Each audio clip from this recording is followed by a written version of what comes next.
Philippine থেকে পরিচালিত একটি অনলাইন জুয়া সাইটের বাংলাদেশীয় এজেন্ট মেহেদী হাসানকে ঝিনাইদহ থেকে গ্রেপ্তার করেছে ডিবি পুলিশের cyber crime investigation sell.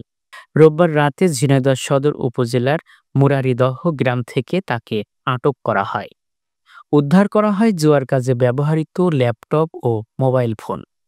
Police জানায়, ফিলিপাইন থেকে পরিচালিত বাংলা উইন নামে একটি জুয়া সাইটের বাংলাদেশি এজেন্ট হিসেবে কাজ করত মেহেদী। দেশের বিভিন্ন স্থানে এজেন্ট নিয়োগ, মোবাইল ব্যাংকিং ও অন্যান্য পেমেন্ট চ্যানেলের মাধ্যমে অর্থ লেনদেনের ব্যবস্থা করে ব্যবহারকারীদের জুয়ায় অংশ নিতে উৎসাহিত করত। ঝিনাইদহ ডিবি পুলিশ নিজস্ব গোয়েন্দা তথ্যের ভিত্তিতে গতকাল অভিযান চালিয়ে তাকে আটক করে। পরে তার বিরুদ্ধে মামলা দায়ের করে সেই মামলায় গ্রেপ্তার দেখানো হয়। মেহেদী হাসান মুরারীদহ গ্রামের জামির হোসেন মণ্ডলের ছেলে।